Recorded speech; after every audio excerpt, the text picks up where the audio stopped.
I am Pleiadian Emissary of Light, Caroline Ra.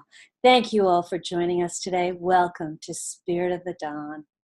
We have a very special show today as we will be exploring the stories, symbols, patterns, shapes, and sounds that take us to a deeper knowing about ourselves, our shared journey, and the process of being whole, of healing. My guest today, author Jennifer Gehl, has taken on the role of scholar in creating her first book, The Science of Planetary Signatures in Medicine, Restoring the Cosmic Foundations of Healing. Jennifer weaves together wisdom surrounding healing from ancient sources and symbols, which also lies hidden within our cells, our DNA, and throughout the cosmos. Separated from this information, we are now being guided back to reconnect and remember that all of creation lives in our hearts, that we are truly one, and in this wholeness lies our healing. Jennifer's unique background in music, energy healing, and astrology serves as a bridge between ancient wisdom and keys to our own personal and planetary evolution. I am delighted to welcome to Spirit of the Dawn author Jennifer Gehl. Jennifer, thank you so much for joining us today. It's my pleasure. Thank you for having me. Jennifer, congratulations on writing this amazing book. Why do you feel you were called forth to bring forth this work at this time?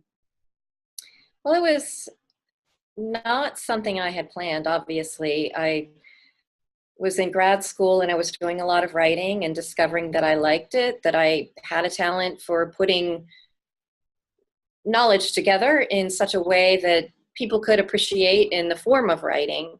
But I had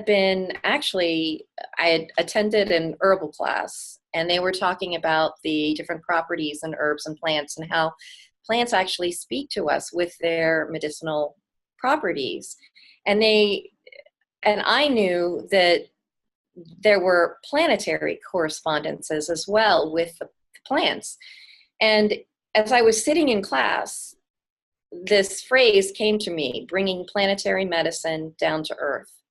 And that's what my Facebook page is called. So I had no idea at that point it was going to be a book, but life continued. I went on, and when I found myself writing as a grad student and collaborating with Dr. Micozzi, I'll just briefly state how that came about, because my first semester as a grad student, I was introduced to his textbook, Complementary and Alternative Medicine, and I was so impressed with his representation from the physician's perspective on these ancient complementary therapies that I thanked him. I reached out to him and thanked him. One thing led to another. We did more writing together.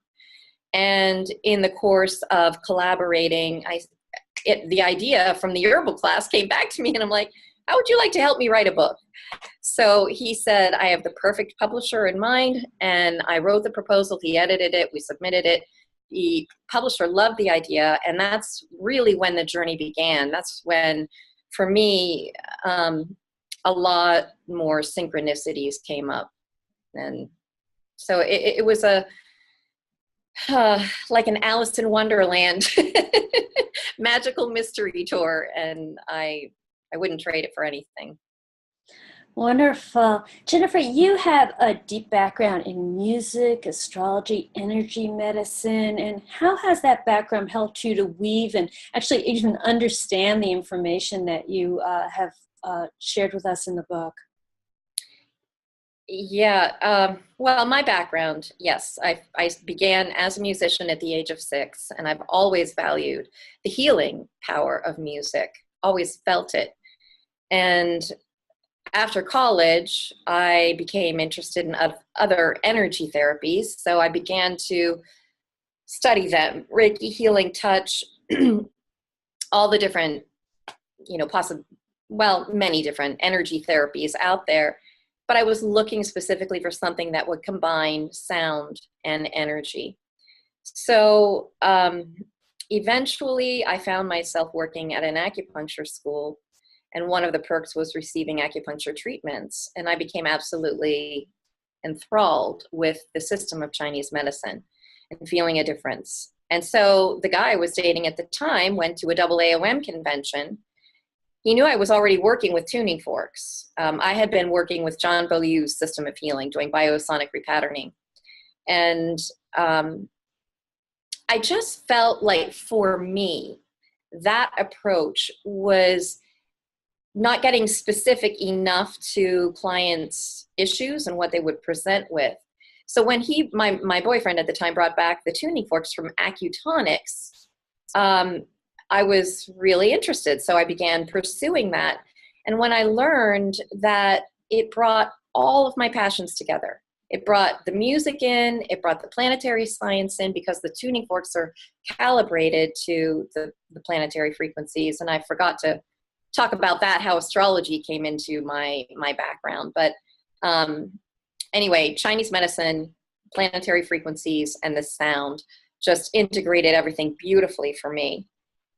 I will just mention, as a teenager, it was around the time, age 13, 14, that I began to investigate who I am through the language of astrology. And I just was blown away by, when you're at that age, you just feel like you don't really fit in. You want to fit in, you want to belong, but I just felt out of my element all the time, in my family and around my peers. But astrology, along with listening to music, astrology really helped me understand who I am, and celebrate my unique qualities. So anyway. Thank you. That's wonderful. Now, the Science of Planetary Signatures in Medicine is a scholarly work. I want to show everyone the book so that they can see it. It's absolutely beautiful. It has so much information in it, but it's much more than simple research. Can you tell us what else has gone into creating this book? Yes. It was highly intuitive, the guidance that came in, when it came in. I mean, yes, I developed a proposal and I had an outline for the book. I had an idea of what was going to, what the chapters were going to be.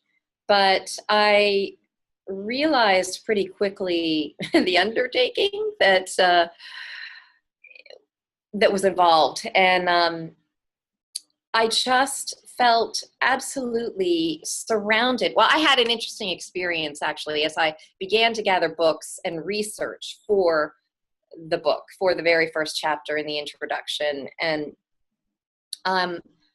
I had a visitation. I'll just tell you, I mean, it was a download, very clearly a download of information.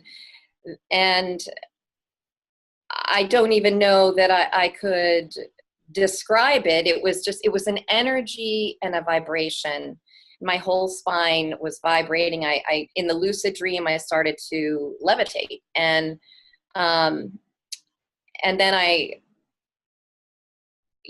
didn't see a being, but I felt a presence. And so it was that presence that was with me through the entire process. I didn't rush it. I just stayed with it. And it was a beautiful blend for me of the intellectual side that I really wanted to bring in, and why Dr. Micozzi is part of the work, because I didn't want to alienate people who are very rational, who need those explanations for why things happen, why I should believe in this. So I didn't want it to be all energy and spiritual, and intuitive, without bringing in the substance. And so for me, I'm truly humbled. I'm very grateful, and just in awe of the help that I had to substantiate the intuitive guidance that I was receiving with the history and the science. That's a fascinating process. I want to talk so much. There's so many things about the book and your experience of writing it. I feel very deeply that our planet was seeded with healing wisdom in our plants, in our trees, in our DNA and our astrology, and that this wisdom was passed on to us as symbols and stories. And I think we share that. I'd love to talk about that. Could you talk about the history of how the information's been seeded and shared with us and hidden in places? Yes, well, we don't know the full history because, like you said, so much has been hidden. And we've got the Eastern ancient cultures who carried forth their information on this through oral, traditions. It wasn't written until later on, and so much of it was also symbolic. So they're allegorical stories, and that's why so much of it has been relegated to legends and myths. But I do find it interesting that a lot of our words, and I'm fascinated with etymology, a lot of our words have been redefined, just like our history has been redefined. And so getting to the truth and the original origin is really tricky. But what my book endeavors to do is to make those connections so that people can begin to ask questions. And I mean, I went down many, many rabbit holes, and I feel like I'm going down one now. So I'm going to try to get back on track here to what I started to say about words and definitions, and one of them being myth. The original definition of myth was records of the ancient peoples. And it was redefined by the church to mean stories veering far from any truth. So here we have, a time in our history when the ancient wisdom was relegated to the fanciful.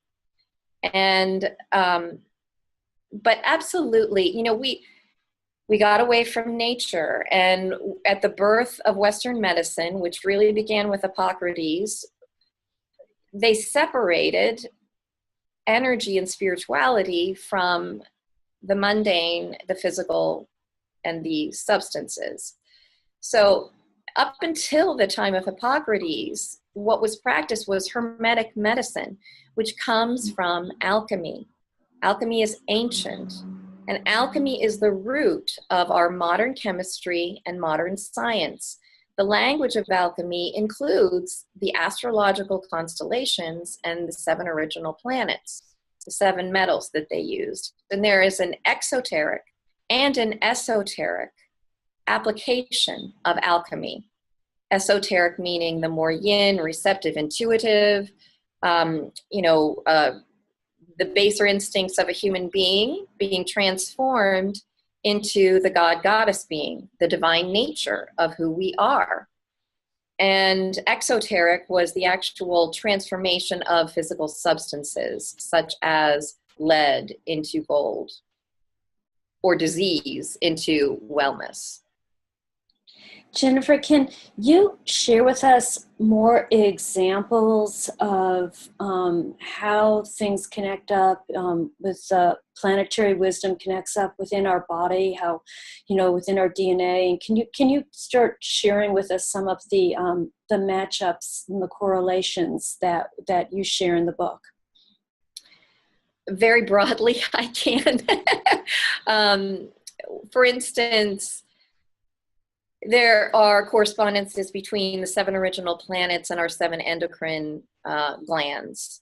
And this comes from and there are different correspondences according to whether it's Ayurvedic or Chinese medicine, different cultures all over the globe knew about these planetary correspondences. As above, so below. That's what Hermetic medicine means. It comes from Hermes Trismegistus. So as above, so below, as within, so without. And the same order that holds the planets in their orbits is that which keeps the organs in harmony and working in the body. But at the cellular level, organ level, all an energetic level, there are correspondences. So I'm not going to give you one, like a list of chakras and these planets, the endocrine glands and these planets, because it is all in the book and there are many different schools of thought. But the underlying root and foundation that all cultures share, ancient cultures and ancient medicine shares, is the fact that there are planetary energies that we activate and that we live in our body, that we experience in our body. When you do your work with clients, you're working with their astrological chart and sound. Wow. Can you tell us about that? Yes. So what I do is actually, I borrow from Chinese medicine because acutonics is based on fundamentals of Chinese medicine. But I enhance and customize the treatment for clients based on their cosmic imprint, the celestial signature, as it is represented by the natal chart. So I look at it mathematically, harmonically. I'm looking at patterns. And I also am very interested in what is going on right now in the client's life. What is up for healing? How is the universe knocking on the door of the client's life and saying, we need to transform this now. This is up for change. And so as I gather the patterns from the intake form and use, what I've learned from Chinese medicine and energy medicine, looking at doing a chakra assessment, I'm looking at the planetary players that are contributing to the stress, the disease, the distress in their life and in their body, and then using it like harmonic homeopathy. So we're bringing back into balance and restoring the planetary frequencies that are up for healing right now, that are bearing pressure on the client. Jennifer, is this something people can practice on their own for their own healing if they're more aware of the connections and the influences going on in their lives? Yeah, I mean, it's easier to go to someone who is already indoctrinated in the language and so you can just lie on the table and receive. But for people, let's see, self-treatment is something, when we're talking about the chart analysis,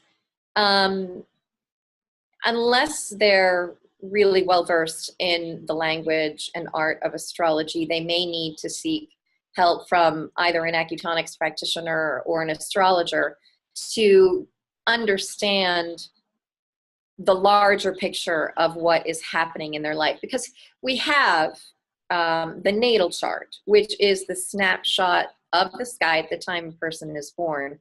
And that's a signature that we all carry with us. So it fundamentally does not change. However, it is impacted and influenced by planets that become the transiting planets that act like triggers, or that activate certain energy in that cosmic signature. Just like needle insertion activates energy, or tuning fork on those points activates the energy. Transits do the same thing with the cosmic signature. So a person would need to understand the language of astrology if they were to practice the medicine that I am describing in the book. Right. I've studied alchemical healing and plant spirit medicine, and really like to talk about the elements. And you mentioned them a lot in the book, and I think that's really important because the elements seem to run through everything, including us. Yes, yes. So, absolutely. Yeah, let's share the elements with everyone. Okay. Yeah, that really is a great place to start, because we all understand the 4 seasons. We understand fire, earth, air, water. We've all heard of that.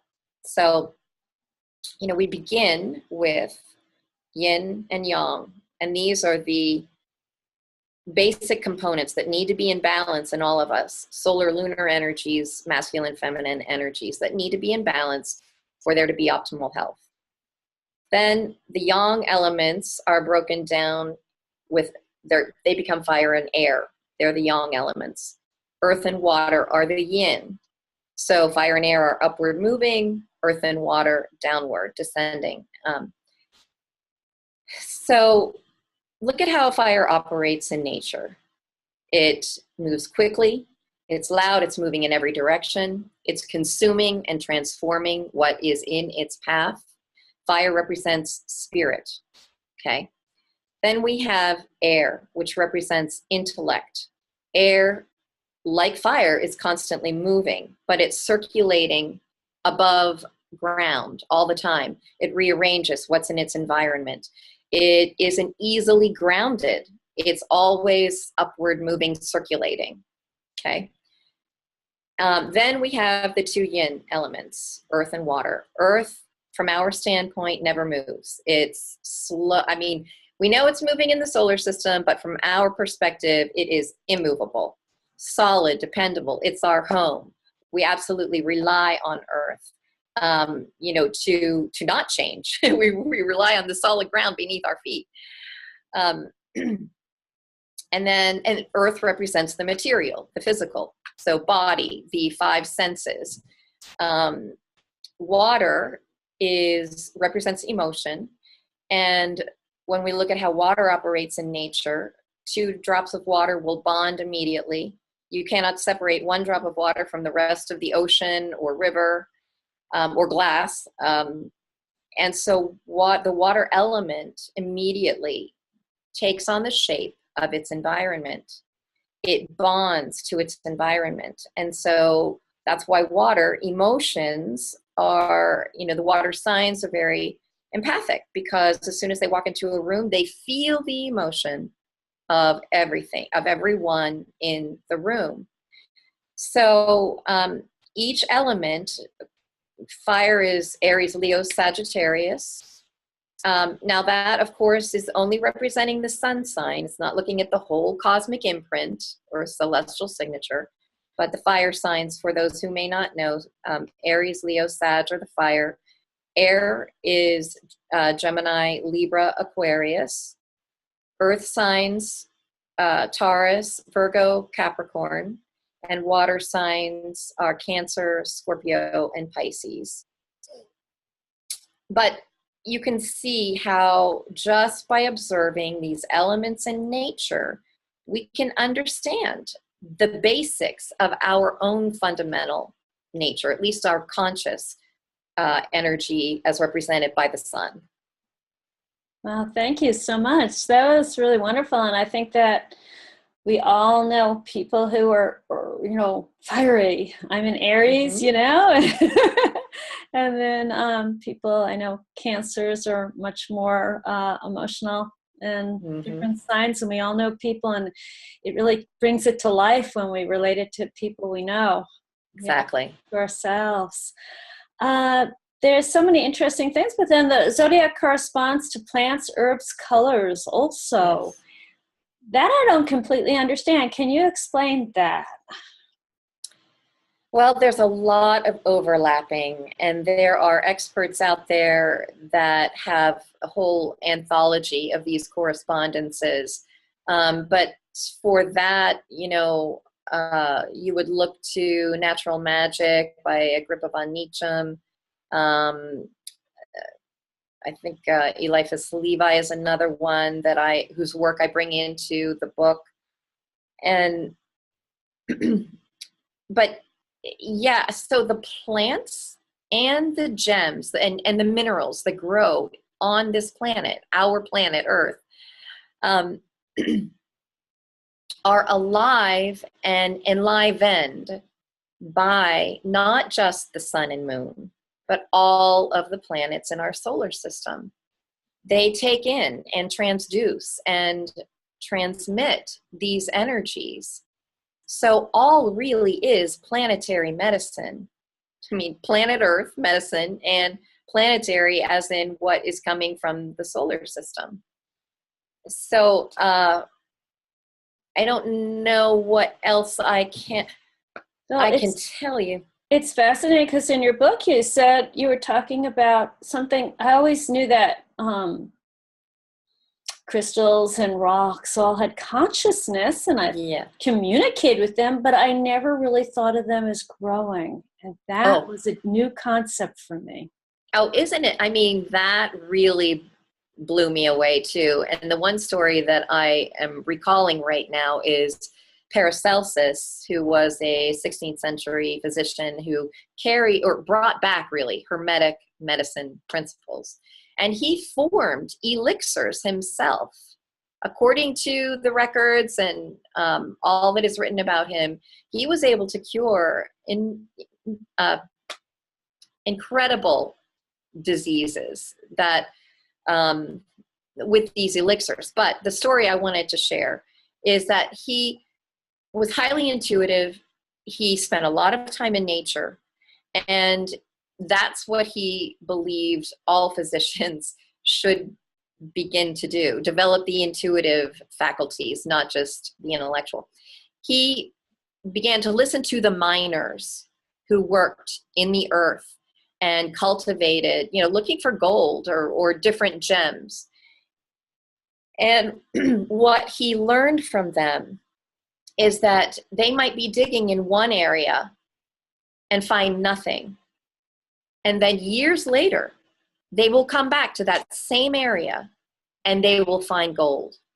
They'll find these minerals just growing. So, yeah, and I've got goosebumps. So, I mean, when I read that, because the point is that whether we're talking fire, earth, air, or water, all of it is alive.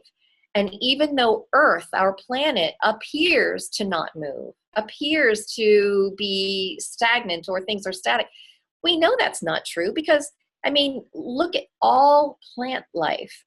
And we don't see the plants as they're growing, do we? It's like one day it's just a stem. And then a few days later, you might see a bud, and then it blossoms later on. But the same thing is going on under the ground in the earth. So yes, all is alive. It's just different cycles of growth. Now, you've used the phrase Hermetic, which stems from Hermes, which is the same as Thoth or Thoth or different names for him. Is he one of the beings who you've been working with in bringing forth this work? Absolutely, yes. Because he helps write a lot of really great books. Well, he's the scribe, right? Yes, definitely. I think he's here right now asking me to talk more about that, really, because he's had a tremendous influence in bringing information that a lot of people right now in the age that we're living in are working with him to bring forth a lot of really, really important information for us in our own evolution. So let's talk about him a little bit and his role and his history on our planet. Gosh, Hermes, and as you mentioned, known by the Egyptians as Thoth. That's how I pronounce it. It's pronounced. Everyone pronounces it differently. Yeah. He was also thought to be Enoch from the Bible, who was taken up to view the heavens. He was the scribe, the messenger, who brought back all of this knowledge to humans on the planet, brought back the planetary knowledge, the different levels of the heavens. And so he is associated, let me see. You see the problem. I'm just gonna disclose this, Caroline, to your readers. I did a lot of research as I was writing this book. Not all of it sticks with me, so I kind of have to go back and revisit my own book. So, but that makes me feel better. Yeah, it's hard for me to retain everything in the book. Okay. Yeah. It's just so packed. And it is packed. And like I said, I had a lot of help for digesting the information that was coming in a way that I could present it. But so Hermes, past lives. So he definitely believed in reincarnation, and he had a memory of being the son of Hermes. And when asked, what, he was given a choice basically of a couple of different things, and he chose to remember his past lives. But there is this lineage of the whole hermetic and alchemical knowledge that goes well beyond Pythagorean mystical school, and and really goes back to the serpents of wisdom that that Marc Pinkham talked about in his book. But all over the globe, in all of these cultures, alchemy was practiced, and it was brought into our awareness, earth that is, by Hermes Trismegistus. And there are two Hermes. So there was, and by that I mean he would, like in one incarnation, in two incarnations, in other words, he was called Hermes. But there was the grandfather, and then and I'm sorry, I feel like I'm being very vague, but I will have to refer people to the book, because yes, definitely, it's written more clearly in there than I am describing it right now. It's a really very huge subject, and we could get into Atlantis and Lemuria and all of the different places and the origins of where these people then came and seeded cultures with this wisdom. Egypt being one of the places that Thoth went to seed the information there. And then, but the book we're talking about is The Science of Planetary Signatures in Medicine, Restoring the Cosmic Foundations of Healing. And we're talking with Jennifer Gehl, who wrote this book with Dr. Marc Micozzi.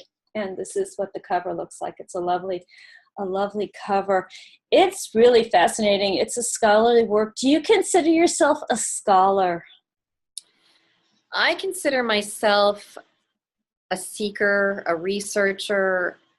To some degree, I do think that I'm a scholar. I mean, I'm always studying. I went back to school, and I am very much concerned with presenting work that is based on substantiation, and so for that I am very grateful. But I mean, there are many different levels and degrees of scholar, and I mean, I'm not one of these scholars who has been around the world and done the research, archaeology and things like that. My journey has very much been an inner journey, but it's also been heavily influenced and guided by the need to support and substantiate with intellectual understanding, if that makes sense. So I've tried to be a balance of both. Definitely, and intuition. And certainly being a scholar takes many forms. Yes. It's not just one way to be a scholar. Now, you're doing ongoing communications. You've had a very metaphysical life in many ways. And yes. Tell us about transmissions and information that you're still receiving. And I know you're also writing a second book. So if you could share us what's in the now for you, that would be fantastic.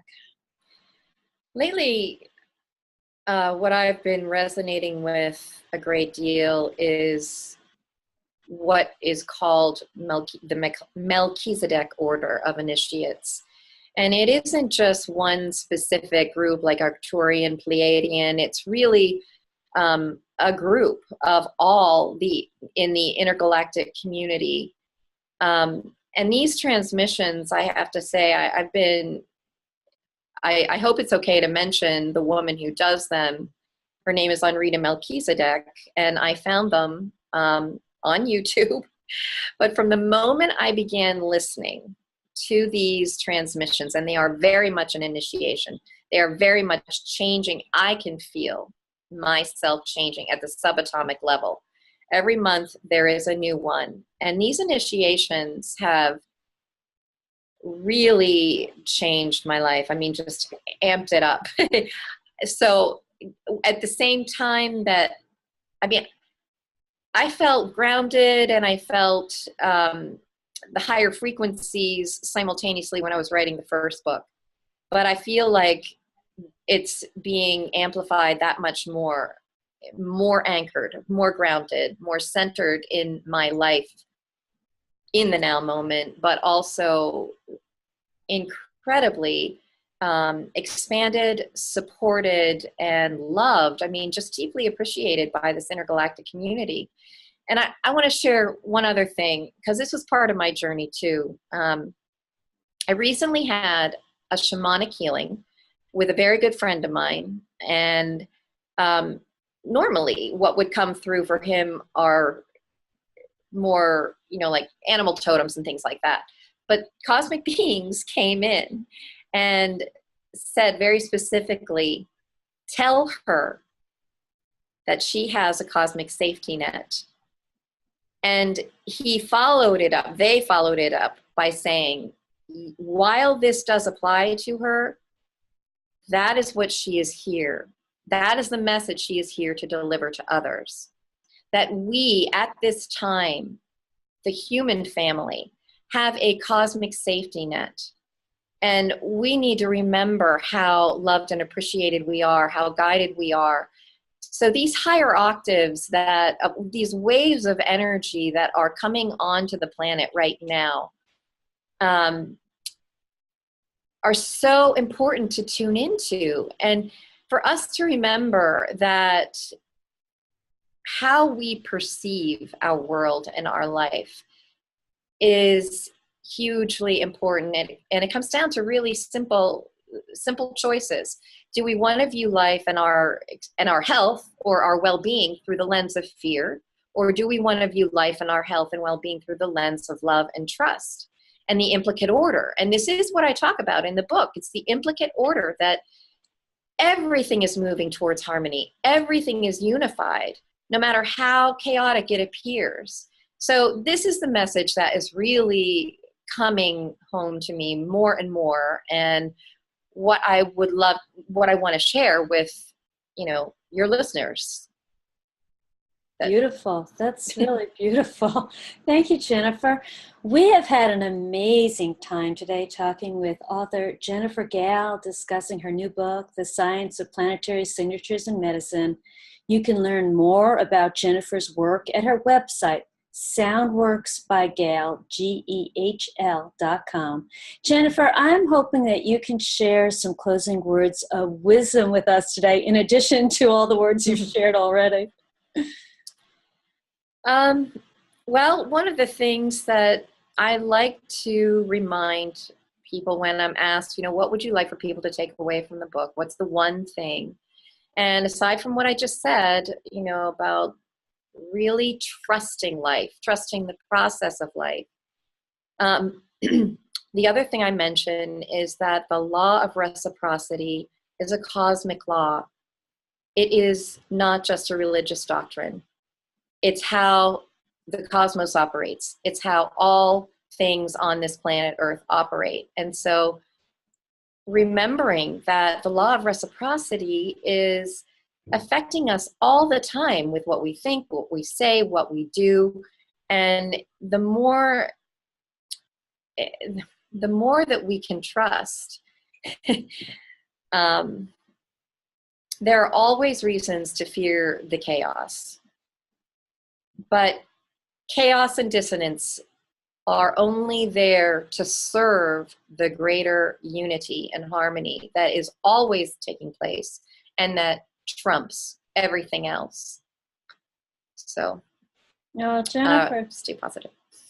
So beautiful. Thank you so much.